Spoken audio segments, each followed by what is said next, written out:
gain physical strength and just continue to refine his technique, because he seems to have the right approach. He's right there where we want him. He could be, in my opinion, the third best pass rusher we've ever had. You know, number one is Mark Gastineau, who had the sack record for 15 years. John Abraham is number two. This kid could be number three. All due respect to Ellis, the late Dennis Byrd, Jeff Lagerman, other cats we've had that can rush the pass a little bit. This kid has a chance to really be unique, really special, you know? Yeah. Yeah. And if our offense really special. If our offense is putting things together and we're, you know, absolutely giving the defense an opportunity with us being up, it's going to change the way that opposing offenses are going to have to play against it. They're going to have to start fast tracking. You see that with the Chiefs. The Chiefs come out, put up a bunch of points, and then guess what? Whatever your game plan offensively was, unless you want to lose, you got to throw that out the window. And teams start passing on it. That's what right. do the Chiefs do? That's when they unleash all in pass rushers. That's literally what That's they true. do. I think the way we're set up, the way this defense is set up is similar to what the Giants had back in their day. You know, they had Human, York, Tuck, Strahan, where they force you to run the ball. We will force teams to run the ball, and by forcing them to run the ball, we can control the game. Once teams start opening up on you and throwing the ball and hitting those big pass plays, that's very scary. That's very scary and dangerous. Once we can force them to run the ball where we can contain them, it's just only a matter of coming up, stacking, and making tackles. That's all they have to do. Come up, stack, and make some tackles. That's where the safety play comes in. You know? Yeah. And I'm telling you, teams are going to have to do it. When you look at this Jets, I keep talking about this offense. We're near the bottom of the league in time of possession. When you look at this Jets offense this past season, especially you go back and watch the game with Zach Wilson, there were guys wide open that he could not hit. We should easily have been up in most of those games by 14, maybe 21 points comfortably. I talk about the Vikings game. We left 35 points on the field. 35 on the field. That's true. We left it all there. We're taking trips to the red zone, not finishing. That stuff is not going to happen with Aaron Rodgers here. And it's not going to happen with Aaron Rodgers. Aaron Rodgers, that's right. Go ahead. See, the thing about Aaron, he's very efficient, and he's a pro's pro. What we got excited about in Mike White, we saw a little flicker, a little flash of that, you know, being efficient, managing the game, playing the position the way you're supposed to be, not just running around, you know, taking snaps and running around in the backfield. That's not going to happen with Aaron. Aaron's going to know just where he's going pre-snap. He's going to get a chance to work with Garrett Wilson and Lazard and Corey Davis and our wide receiver group and our running back and get a feel for where our strengths are. Obviously, between the OC, the quarterback, they're going to do that film study and break down where we're strong and what our strengths are. I love this roster. I love the additions we made. We finally got our center. I've been wanting us to get a center for the last couple of years. We passed on Creed Humphrey. We passed on Tyler Linderbaugh, and we finally got a good center. And I have to be honest. Smith was my top center. But once I got a chance to closely examine this, I think we got the right guy. This kid is strong. I didn't realize how strong he was. For his size, you know, he's not just big and fat. He's strong. He's very physical. He's tall, and he's rangy. He can pull out, you know, get out there out on front, you know, get out there on those linebackers and take them out. We haven't had a center do that since Kevin Mawai. Now, obviously, Nick Mangold was bad in his day, but Kevin Mawai, you know, was mobile. He could get out there on those linebackers and put a hat on them and take them out of the play. That's why I think Tippmann is going to do for us, too. Yeah. Yeah, listen, I'm telling you, and a lot of people thinking Tippmann could challenge for that starting center position. He could. I could see him kicking Connor McGovern into a backup role, and this young rookie coming in and taking care of business and stepping in. So before I let you go, man, because no doubt about it. My final question for you, Mekhi Becton has his fifth-year option declined. What are your thoughts about that? Do you think that this was a good move by the Jets, or should they have given him his fifth-year option just to make sure?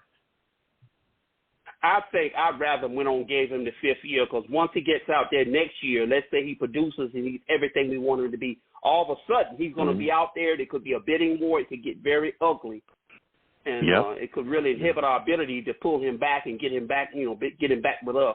I'd rather see him just take the risk, give him the fifth year. At least we would have that control going into 2024. I'd rather take a risk on him. You know, see like he's got his head together. He's got his weight down. obviously there's never been an issue with Mekhi. He works hard, but I think when Van Roten went in the back of his knees, we didn't realize how badly he messed up Mekhi's knees. He did a lot of damage 2 years ago on Mekhi. We didn't realize, but the initial reports were, it was just, I think the way they reported, like it was just a mild dislocation, but it wasn't. It was more severe. It was deeper.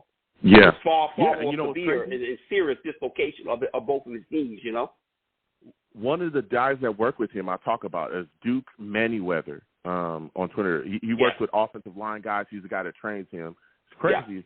I talk about that because I've been saying this for a long time. Duke Manyweather was going back and forth with a lot of fans, a lot of Jets fans that were getting all over Mekhi Becton.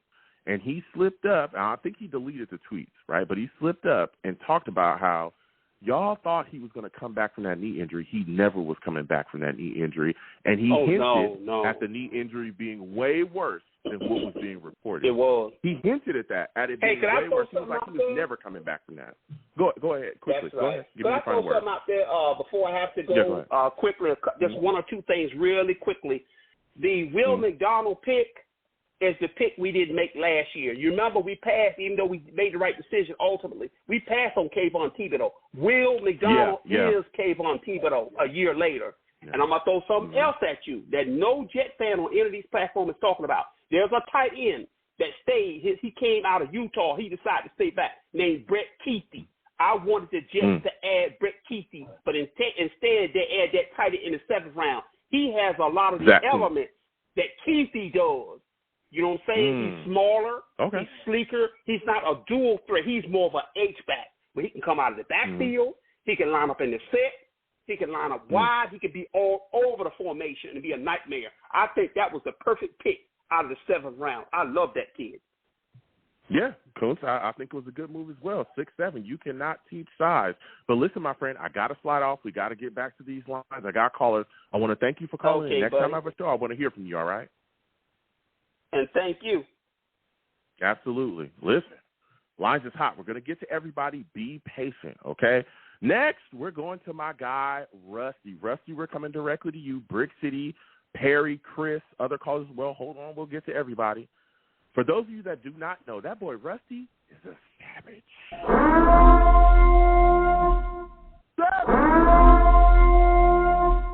Salute, Joe. Salute, fellow savages. Yeah, salute, man. Damn, I'll be trying to tell everybody, this man's a straight savage. Listen, Rusty, the draft, we've made moves. We've made these picks. We've brought guys in. Some people love the draft class. Some people hate it, right? Give me your thoughts. Who's the guy in the draft class that you like the most? What pick did you like the most from the New York Jets in this recent draft? At first, I was like, I don't know, my jaw was just like, what? But then taking it in and, like looking at it, of course I love that we got center. I love that. Mm-hmm. That's like my love. But my actual top I'd have to say McDonald in the first, actually, surprisingly. Yeah. Why? More teeth. I mean, it's unsuspecting too. I didn't think that we needed cornerback, last year in the first or whatever. Mm-hmm. Sauce wasn't in one of my minds. It was, defense, line, edge, or of course offense, wide receiver, linebacker, something like that. And then we get Sauce, and look what happened with that one. I love that humble pie. It tastes delish. But now, that could be the same with McDonald. I'm sorry, Joe. Go ahead, bud. No, I mean, you're bringing some solid takes, and I also think that there's a lot of people that aren't looking at what actually happened in the draft. I know there was some people talking about the Jets should have traded up for a tackle. I don't think Joe Douglas do that. Again, we're probably not going to have a first-round pick this next upcoming draft, right?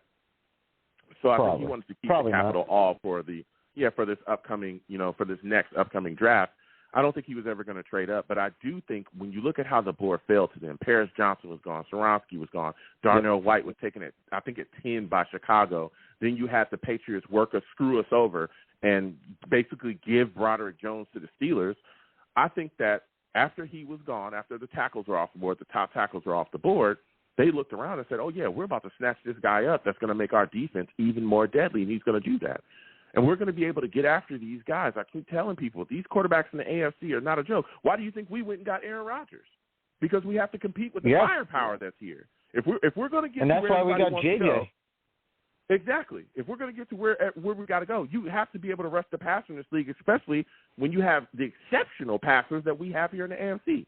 These guys are not a game. It's not. Nobody's playing around here. So I think that this was a solid move by drafting Will McDonald. I liked it a lot. And Joe Tippmann as well in the second round I thought was phenomenal. But give me your thoughts about this, Rusty. What player in this draft class do you think will be able to challenge a veteran for a starting position here with the New York Jets and possibly take it from this recent draft class? I'd say, and he's going undrafted, I would say it's safety Dean, the kid from Florida. Really? You don't think that guys like Joe Tippmann could challenge and possibly take the starting center role? Oh yeah, no. I wasn't even talking Mick Bummer. No, man, he was like practice squad. I hate that guy. Yeah, no, Tippmann was. I didn't think you were serious on that part. Yeah, Tippmann's number one, dude. He's definitely our center. Oh. Yeah. Okay. Yeah, no, and I'm not like mocking you or anything like that. I honestly thought, Mick Bummer. Yeah, what did we get him for? He's at like $1.7 million on the cap or something. Yeah, when I saw that, I was like, Mick Bummer, dude. Yeah, oh, Mick Bummer. Yeah, I'm done with him. I've been done with him for a mad minute. But like, yeah, I'm cool with it. You know, I like those, the corn boys and stuff like that. From those kids. They're built different, man. They're like, I'd rather want one of them, the Bayou boys. Like people out of Louisiana, Mississippi, Bama, and then you get like the Hurricane boys, the people out of like Florida, the Carolina, like they're country strong. You know what I mean? Like, and he just needs some tweaking. Yeah. And then we'll just having some pancakes and waffles. It'd be delicious. Yeah. Good stuff. He's unbelievably athletic, too, to be such a big guy, to be 6'6". I think he's 313. He gets after it, man. And I'm telling you, when he we got a puts his hands on offensive people, line. It's freaking bonkers. Man, when he gets his hands on you, you done. That's it. Your night's over. Yeah. You're not going to be involved in that play. Too, man. Have a good day. Yeah. So my final question for you, Rusty, before I let you go, man. Mekhi Becton, fifth-year option declined. What are your thoughts on it quickly, man? Do you think the Jets made the right move by declining this fifth-year option? Yeah, but it sucks too, dude. Like I love Mekhi, but I wish we could, but not in a way. Like not pay the full thing, but pay like 3/4 of it, and just be like, all right, we'll see. It just stinks that we don't have him, because I think he's going to be. I think this thing's in the past. He's got his head straight. He's got the right people in his corner. He's got his babies. He's different now. That changes you mentally. Yeah. And, you can tell he's not faking it. Like not last year that he faked it, but like he sucked weight. Like how you would do for wrestling. It's like, oh, all right, yeah, I'm going to take this real quick. I'm just going to look this way, and you might hit on the scale, but how you look, it's like, dude, I don't know. Like doesn't look like you're the happiest right now, running around, and it looks like you'll be dropping, and you'll lose a thumb war. So he's. I'm telling you, he's looked phenomenal this offseason. He looks like he's in great shape. The pictures. That's what I mean, man. That switch. You can see mentally he's in a better space too. Just the way that he's interacting with a lot of people in the fan base. Yeah, you're right. We'll see what happens going forward. Listen, Rusty, I got to let you go. Lines are hot. I want to thank you for calling in. Next time I have a show, I want to hear from you, all right? Absolutely, and thank you. Salute, Gio, and salute, fellow savages. Let's go, Jets. Absolutely. Salute. We're going to keep getting to these lines, 515-602-9639. Be patient when you call in, because we got quite a bit of callers. Next, I'm going to go to my guy, Brick City. Chris Perry, hold on for a second. We'll come to you guys in a second. We're coming directly to Brick City, man. I know he's got some takes. For those of you that do not know, that boy Brick City, he is a straight, I'm talking straight savage, okay?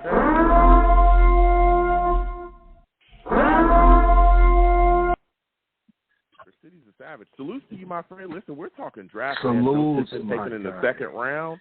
What are your thoughts about that, man? How do you feel about Joe Tippmann? Man, before I say anything, yes, sir. Thanks for having me back on, Joe. Man, the Ultimate Savage is back in the building. Look, man, we all know Joe Douglas. Salute, brother. We all know Joe Douglas loves to build in the trenches, man. It starts with the offensive line and the defensive line. If you don't got the offensive line to protect the quarterback, you're not winning any NFL games. If you don't got no defensive line that can stop the run and get to the corner, to the quarterback that can help out your secondary, you're not winning that many games in the NFL. But before I want to go get to our center, man, I want smoke with a certain guy that's in Cleveland, Ohio. His name is Deshaun Watson. See, Deshaun Watson, you need to watch your mouth when you're talking about Gang Green. I get it. You're trying to lift up your boy, trying to lift up the crybaby that we just got rid of, out of old Here we go. Elijah Moore. Talking about the Jets is toxic. Listen, you're the last dude that need to be talking about something toxic. You up there in Cleveland. Cleveland hasn't won anything since Joe Brown. Cut it out. Stop. Don't come for us. Could we see y'all later in the season? Well, let's get back to the topic, man. I guess all those happy endings got to his head, Well, easy. It's a family show. It's a family show. That's all I'm going to say. I hear you. Listen, I understand. And, yes, for those of you that may not be in the know, Deshaun Watson did come out and talk about the Jets being a toxic place, and he was happy and excited to be working with Elijah Moore. And I get it, right? Elijah Moore's a Brown, that's done, okay? But, we'll see them, in the near future, and that's all I want to leave it on that. But going back to Pittman being taken in the second round by the Jets, give me your thoughts on that, Rick City. Yeah, I love the pick. I think we spoke about that during the draft weekend, but I'll reiterate back again. 10-year starter, a mauler. Nobody that is speaking about. He is a mauler. I think by having re-signing Connor McGovern, we can really have that open competition. I think Pittman is a good, decent enough pass protector. I think he needs to tighten up on that. But he's a mauler. He's very intelligent. Which is very big. It seems like Joe Douglas like to get guys that are captains, guys that are very intelligent on the RAS scores and everything. So I love the pick. Getting to Will McDonald, the fourth out of Iowa State. I know when I first initially said, when I called, I believe I said, it was a little bit of a head-scratcher pick for me, but understandably, maybe he wasn't number one on our board. To miss out on tackle, it sucks and everything, but Joe Douglas, is Joe Douglas now, and, he's been our general manager for 4 years, and he knows what he's doing. He likes to build in the trenches. He comes from that Philadelphia, Baltimore, Izzy Newsome, treehouse, wheelhouse. And, I'm not trying to take away from anything, but look what Philly did. They reloaded on pass rushers and defensive line. We can't get enough guys to get at the quarterback. We missed out on the tackle. We can talk about how much time the Patriots screwed us over, whatever, but it's going to bite them back in the butt because we got a wave of pass rushers. I mean, he's a little bit older, but one thing I haven't heard any callers speak about was how dominant he was at the Senior Bowl. Who that reminded you of last year? Jermaine Johnson, who was a little bit older. I think we drafted him, 23 years old, or he's going on 23 at the time, and he was dominating the Senior Bowl. Another pick I don't feel like everybody is talking about. I feel like we got a gem in the fourth round with the running back out of Pittsburgh. He reminds me I wanted to talk to you about him. Washington. About him too, Leon Washington 2.0. From what I've been seeing from some of the highlights of this guy, he one cut, hits the hole. We got home run guys at running back between Breece Hall, I'm gonna say Icky for right now. The rookie running back. We got Bam Knight, who can be very shifty. Michael Carter, who I believe will have a bounce back year because we finally have a quarterback in the building. Zach Wilson is going to sit for a year or two and learn. We finally got an offensive coordinator in the building. We got 2 possession receivers in Corey Davis and Alan Lazard. We got speed with Hartman and Garrett Wilson. And the tight ends, I want to see a little bit more from Jeremy Rucker. I believe the tight end, the kid we got from Old Dominion, from what I'm looking like, he could be a Mike Gesicki type.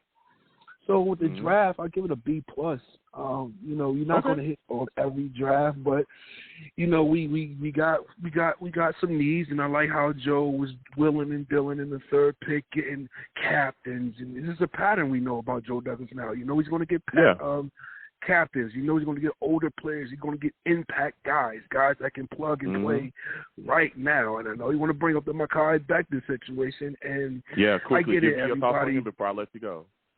I get it. Not picking up his 5th-year option is actually going to be motivation for Mekhi Becton to have a proven year. He's putting in the work. He shows he's putting the work. Now the biggest thing is, you can lose the weight, A+. Yeah, he's getting healthy, A+. But is it going to show in this preseason and the OTAs and everything in training camp? I believe so. I believe Mekhi Becton will have a bounce back year. I think he'll get extended at the end of the season. I believe before training camp, Quentin Williams will get extended. We got to feed Big Baby, man. And everything, Joe Douglas is going to make sure everything is good before the season kicks off, because this is the most important season in Jets history in a very long time. All the chips is in the table, all the chips are on the table, man. Yeah, listen, Brick City, you're talking facts, man. You're talking facts. I'm hoping that Joe Douglas is able to get this done. It's a dangerous game with Mekhi Becton, because if he balls out, you're going to have to pay that boy a lot of money. You're going to have to figure it out. But it is what it is. Listen, Brick City, I think Joe Douglas will get it going, brother. Yeah, I think you will as well. I want to thank you for calling in. Next time I have a show, I want to hear from you, all right? We're going to keep getting to these lines. 515-602-9639. 515-602-9639 is the number. Call in. Next, we're going to my guy, Chris. Perry, Bill, other callers as well, 646. We'll come to you in a second. We're going directly to Chris. Salutes to you, Chris. Hey, what's up, thank Joe? you for calling in tonight. Listen, what's going on? Look, man, this draft has happened. Will McDonald taken in the 1st round. What are your thoughts about that, man? How are you feeling about it? I had him a little bit later, but I know he was a good player. He reminds me a lot of Chandler Jones. He reminds me a lot of Chandler Jones. Came out of Syracuse, so a lot. I mean, to the point where you're like, dang, this guy is almost a mirror. If you look at things that Chandler Jones was doing athletically, and things when he was coming out, he reminds me a lot of Chandler Jones, man, a lot. Yeah. No, man, I'm telling you, this guy's getting after it. The added pass rush, I think, is going to really help the Jets, transfer into a new level defensively as well. And we are already a top 4 defense. I think I'm looking at all the weapons we got here. I think we can honestly push to be the number 1 defense in the league, especially with our offense being able to perform at this next level. And so my next question for you, man, Mekhi Becton, 5th-year option, decline. Yeah. What are your thoughts on that? I know you're a Mekhi Becton guy like myself. Are you shocked that this happened? Yeah. They want to make him earn it. They want to make him earn it. I think that they know that Dwayne Brown's going to be gone next year. They know they probably have the money to do it. So they just want to go out. They want to make Mekhi earn the money. So, I mean, I wouldn't have did that. I wouldn't have did it. I would have picked up the option. But, what I'm saying, they obviously they know they're going to have to pay him and they'll have to make some moves. And next year they could get rid of some salaries to free up a lot more money. So I think they're willing to do it. I mean, it's good for him. It's better for him because he can make, instead of the $13 million, he's gonna make like $21 million next year, maybe even more. Yeah, I'm telling you. Mekhi Becton. But I expect, I expect him to have a good year. Let me tell you something. Yeah, the Jets are going to be in some trouble. I'm telling you, he's going to get paid, like for real. He's paid. Yeah. Oh, man. Yeah. So my final question before I let you go, man, you look at this situation, right? We drafted some guys, brought some guys in. What player out of this current draft do you think can push to be a starter? Quickly, give me your thoughts. I'm gonna shock everybody right now. Israel, man. Israel is a beast. Over Breece Hall? You, man, a healthy if Breece Hall is healthy, or are you talking about Breece Hall isn't healthy? Listen. Let me tell you something about Israel, man. Israel, Brooklyn, New York guy. We listened to Chris. I was shocked, to be honest with you, when he was in the 5th round. I was shocked because the guy had so much rushing yards in Pittsburgh. He was the offense. He was the guy they were keening on, and he's still good. So Breece got some things to worry about because just telling you, he has a different level of speed, man. One thing is over. It's over. It's over. I told you, Joe, before I go. I told you. Listen, I told you last year. I called Breece Hall on your show. I called Breece. I said, no. We got to get a pass rusher. I said, no, Breece. And I'm telling you. And then I told you about, hey, the Jets ain't drafting no offensive linemen. I said, and everybody looked at me like I was crazy. And I said, they're not drafting. Listen, Israel will give Breece Hall a run for his money. You understand? And I'm telling Breece Hall this, he will give him a run for his money. This guy is quicker. This guy makes major decisions. And one thing about Israel, you give him one thing and he's gone. I was so shocked when he laughed into the 5th round. I was shocked. I mean, listen, Chris, he is a speed guy. Like you said as well, one cut, he's gone. I don't know about better than Breece. We'll see, but you're high on him. I respect it. Listen, Chris, I got to slide off, all right? I got other callers. Next time I have a show, I want to hear from you. All right. Listen, Chris said it. I'm just listening. Don't come after me. He says he thinks that, Izzy, the guy running back we took out of pick, could be a starter here with the New York Jets and could be better than Breece Hall. I'm just listening. We're going to keep getting to these lines. 515-602-9639. Next, I'm coming to Bill. Keep in mind, show's getting kind of, we got to get these takes quickly. Salutes to you, Bill. For those of you that do not know, Bill, savage.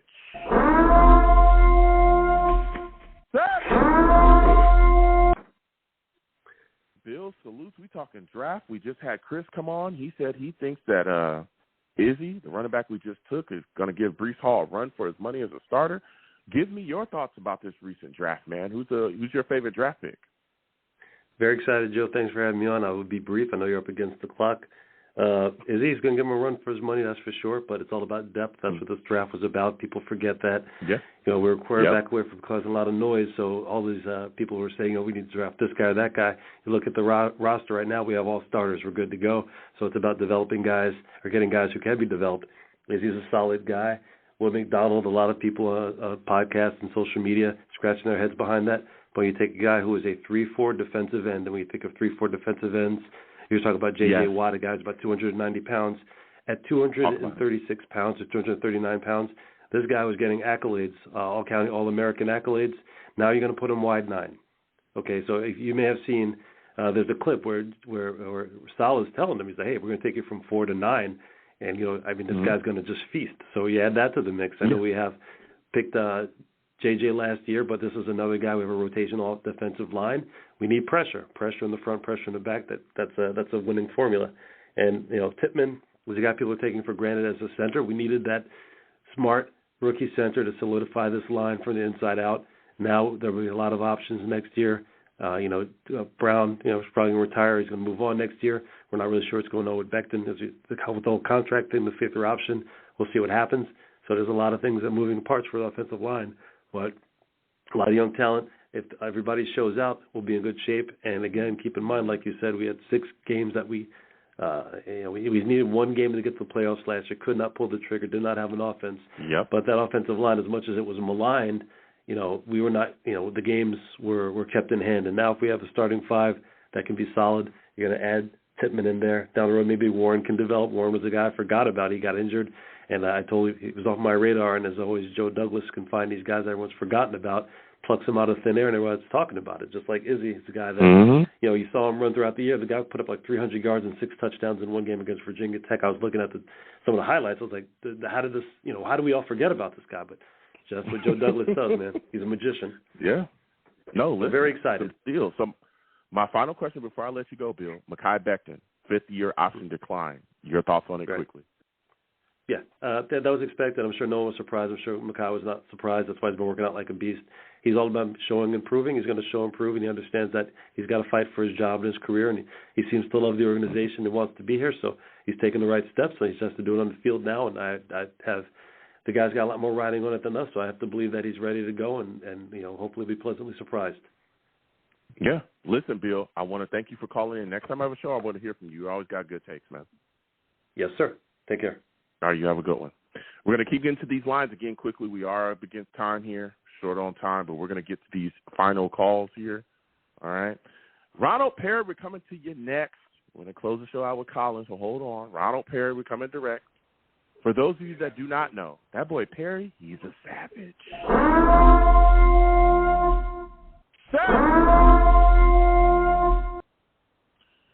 Salute to you, my friend. Yep. Give me your thoughts, man. We're talking draft. How are you feeling about the Jets draft? Are you excited about it? There's a lot of people that are dumping on it, but are you excited about what the Jets did in the draft?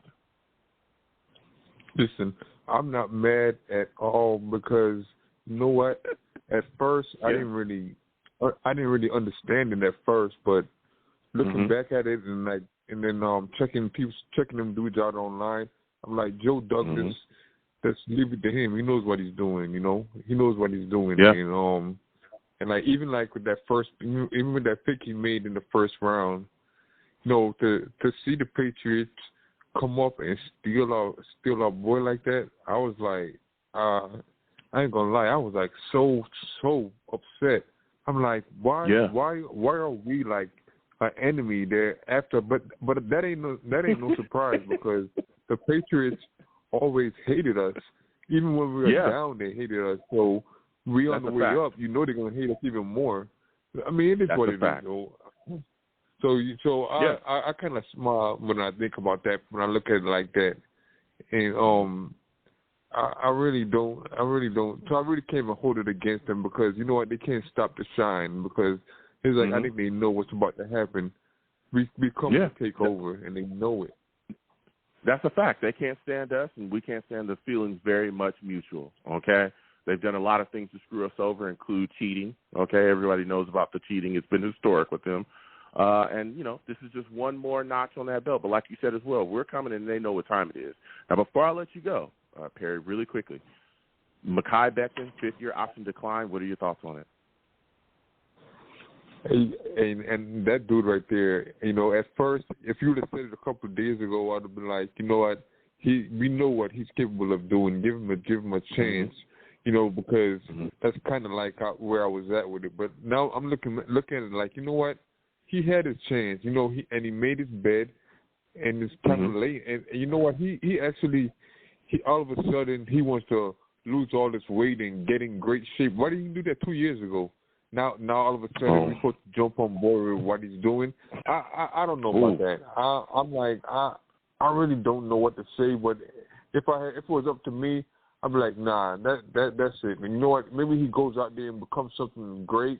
Well, let him go be something great because he's too much to put up with. I don't think the Jets will put up with him. Okay. All right. Listen, Ronald Perry, I hear the takes. I got to slide off. I want to thank you for calling in. You have yourself a good one, my friend. We're going to keep getting to these lines, 515-602. Again, we're short on time. Give me your quick take. Give me your takes quickly, okay? Next, we're going to my guy, Colin. Colin, we're coming directly to you. For those of you that do not know, Colin, savage.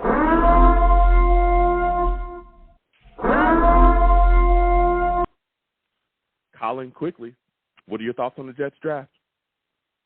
What's up, Joe? Good evening. Good evening to the Savages. So really quick, Joe, because I know you're pressed for time.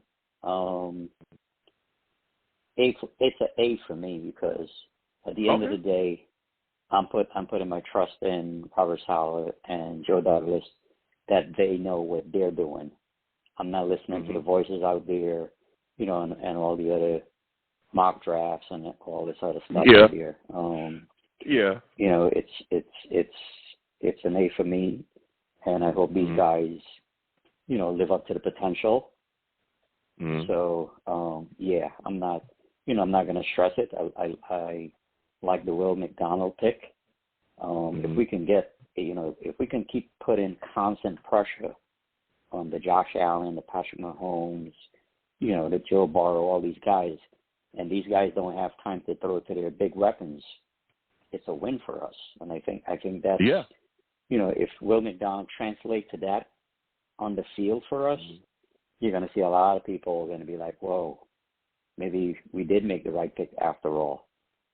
Because you got to stop, Josh Allen has a weapon in Diggs, right? Burrow has his weapon in Chase. So all these top quarterbacks has a weapon. And the only how you're going to stop those quarterbacks is you got to get the pressure right there right away. So I'm all for it. No, listen, you're talking facts. You're talking facts. You have to get after the QB. Now, my final question before I let you go, man. Mekhi Becton, 5th-year option declined. What are your thoughts on it? Yeah, listen, it's an unfortunate situation for Mekhi, but from a monetary decision, that's the right thing that the Jets has to do because we don't know what Mekhi Becton we're going to get this season. There's no guarantee of anything. Yeah. And he's been paid already. So you know what? If Mekhi comes out and ball this year, then I think in all honesty, he should say, you know what? I'm going to resign with the Jets. I'm not just going to run after, the biggest amount. So, they took care of him. It's fair that he, return the favor if he does play a full season. We'll see because if he does ball out, it's going to be interesting. But listen, Colin, I want to thank you for calling in. Next time I have a show, I want to hear from you, all right? Yeah, no problem, Joe. Have a good night. All right, you have a good one. Final caller we're going to take here. We're going to go to Jake. We're coming directly to Jake. I know he's got some takes. He's going to have to give it to us quickly. Jake is a savage.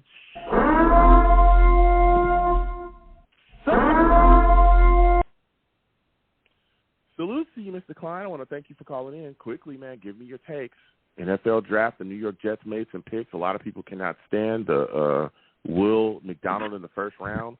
What say you, man? Give me your thoughts quickly about the New York Jets draft class. Joe, happy Tuesday. The fastest synopsis I can say is that they filled as many holes as they possibly can.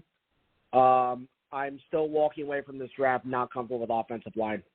I'm not comfortable with tackles especially. I feel like they are really this one kid, the Pittsburgh kid Carter, whatever his name was. Look, they obviously have some upside with him. Carter Warren, yeah. Carter Warren, yes.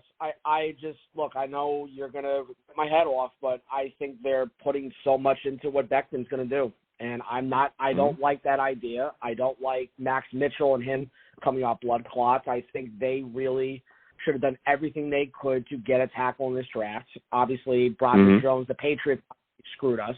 That's really what happened. Pittsburgh did it. Belichick was clearly colluding with him on that. So what else is new with the Patriots? What else is new with the Patriots? Let's be honest. So look, I think taking a mid-round running back, we've done that the last 4 years. It doesn't surprise me. I still think Breeze is going to be fine. I go back for 1 second. I was ready. I was on the verge of being ready to take Jackson Smith and Jigba. I actually was kind of convinced to take him. I felt like, you know what, let's get another stud receiver and let's just fill it out because Nicole Hardman's a 1-year deal. I think that the rest of the draft, look, it's really just it's depth. They're trying to, this guy, the Kuntz, whatever his name is, the tight end. They obviously want to get a tight end in the system. Zach Kuntz, right? Yeah, Zach Kuntz, yeah. Yeah, Kuntz, whatever it is. I think at this point they are going to go back to Ben Jones as much as I do think Pittman's going to be the future center. I think McGovern is looking like a guy they're going to rotate on between guard and center. They need to. It's an emergency. But, look, Ben Jones, I think they're going to go back to the table, talk with him again, see if they can get him at a reasonable deal in case Pittman's not ready to start the first couple games. But I have no problem with them starting Pittman from day one. I really don't have a problem with it.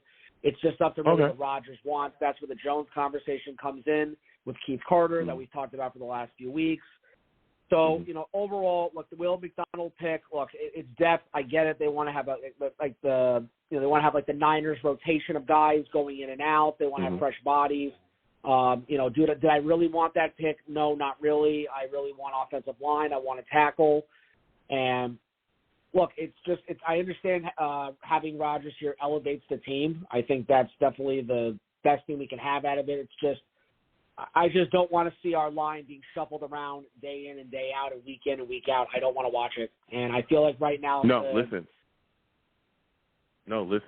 you're speaking some straight facts right now. I mean, when you look at the situation, like I said, I think that Will McDonald's a guy that's absolutely going to come in and bring some pressure. I don't know about Ben Jones and them going back to the table with him. Maybe they do. But I think Connor McGovern being brought on board, Joe Tippmann is a guy that I think can absolutely press to probably take that starting spot from McGovern. But I think the Jets had a really solid draft. But I will give it to you. You did talk about the tackle position as well still kind of being a question mark. And I thought that Joe Douglas would move back in to take a guy like Dawad Jones, but he didn't. They passed on Cody Mao and Dawad Jones and took Joe Tippmann. Again, Joe Tippmann was a top-rated center. But the tackle position is going to be very interesting because if Mekhi Becton balls out this season, let me tell you something. It's going to be tough for the Jets to retain him. I mean, they can franchise him, but you're going to be paying him north of probably $19 million for that season. And we already got a lot of things moving and shaking with the cap. We got to see what Aaron Rodgers' new deal is going to look like and figure things out, but it's going to be interesting. But listen, Jake, I am short on time. I have to go. I want to thank you for calling in. Next time, call in earlier. I want to really hear your takes about some different things that we got coming up, all right? You have yourself a good night, my friend. Man, Joe, so short, man. All right, have a good night. What's the time? Listen, we are short on time. They're going to shut my phone down in a second, okay? We have a 2-hour show. The show is hot. We're moving. We're shaking, all right? So I'm going to head and close the show up now before they get me up out of here, all right? Again, I love connecting with people. All right. Listen, I'm the man of the people. I'm here for the people. Let me shamelessly promote my Facebook page. Everyone go on Facebook, search The Long Beach Joe Show. Like that page. My content's up there. Go ahead and give it a listen. Message me. I'll message you right back. I love going back and forth with you folks about this football team. Also, leave me some feedback. I love hearing about what you folks think I do here on The Long Beach Joe Show. Listen, your boy's also on Twitter as well. Go on over to Twitter. Type in @The Long Beach Joe. @The Long Beach Joe on Twitter. That's the show's page. Personal page is YoungJ000 @YoungJ000. Okay? Go ahead and follow me. I'll follow you right back. You want to troll me? No issues. I'm the troll that lives under the bridge, and I will have my Vera Tucker jersey on at all times. At all times, I will have that Vera Tucker jersey on. Best believe he's going to come back this year and dominate. All right? I'm short on time. If I wasn't short on time, I'll let y'all know all about it. Okay? But just know, fight on. That's what we do over here at SC. All right, so come on over. Come on under that bridge and troll me because I'm going to troll you right back. All right? As always, I'm on YouTube as well. Okay, come on over to YouTube. Type in Long Beach Joe Jets. Long Beach Joe Jets on YouTube. All right, type that in. Subscribe. Hit that notification bell so when I post content, you folks will be in the know. Hit me in the comments as well. If you want to troll me, I'll troll you right back. And as always, people, when you see me in person, it is arms out, chest open, free hugs for everyone. Free hugs for everyone. Even though they're trying to shut your boy off, I'm not stopping the hugs. They will always remain free, all right? So no matter what anyone tells you, the hugs will always remain free. I want to thank everybody for listening. Thank everybody for watching. Thank everybody for interacting with your boy any way that you have. Okay, without you folks, I'm absolutely nothing. Thank you for taking the time out of your day to interact with your boy in all the ways that you do, all right? So until the next show, you folks have a good one. Peace.